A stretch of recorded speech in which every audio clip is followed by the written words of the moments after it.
Selma and welcome to my book journey. Today I have a really special video for you. I am participating in a channel tour for a special question. Actually, it's really wonderful.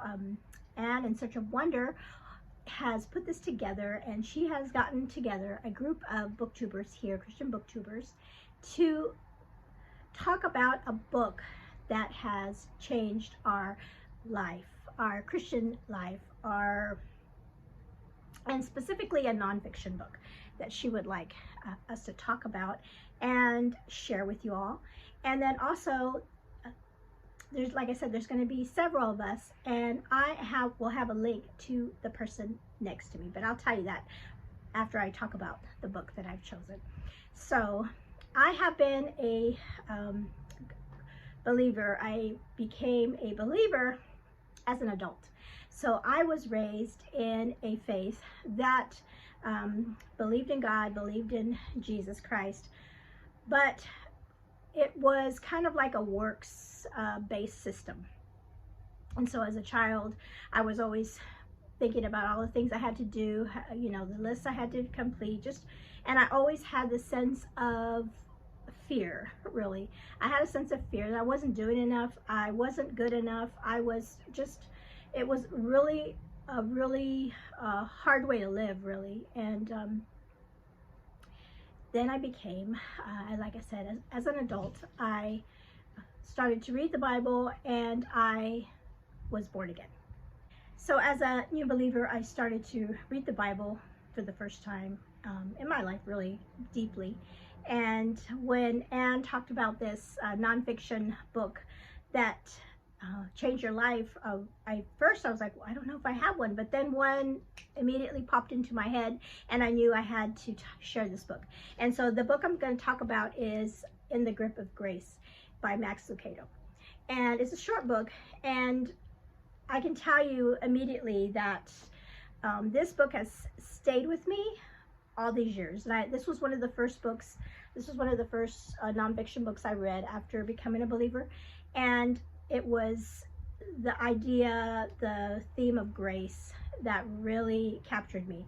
And like I said, I grew up in a works-based system.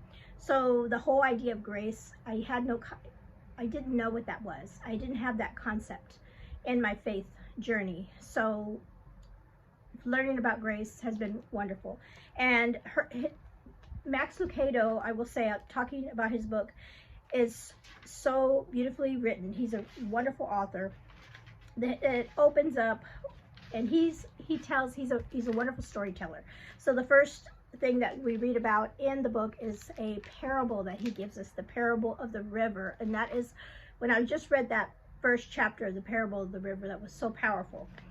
But I did want to read a little portion here to you, and this is a portion in the book that I think about all the time, every day of my life. When things come up, I think of this all the time, and it's the parachute.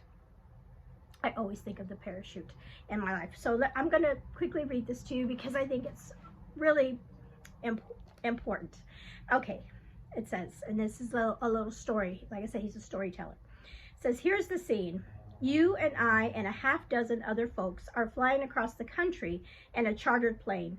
All of a sudden, the engine bursts into flames, and the pilot rushes out of the cockpit. We're going to crash, he yells. We've got to bail out. Good thing he knows where the parachutes are, because we don't.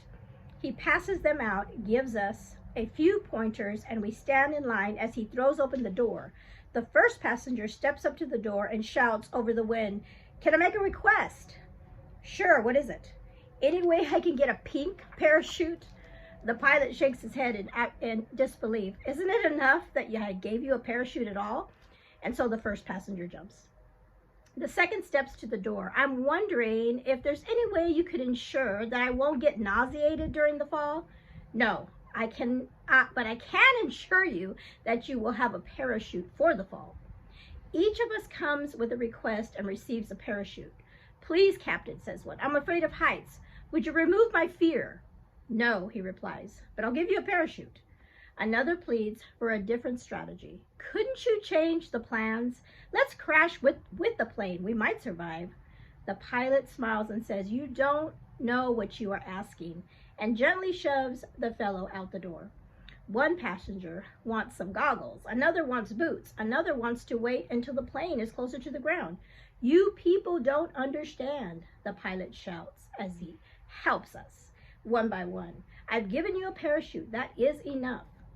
Only one item is necessary for the jump, and he provides it. He places the strategic tool in our hands. The gift is adequate. But are we content? No. We are restless, anxious, even demanding. Too crazy to be possible? Maybe in a plane with pilots and parachutes, but on earth with people and grace?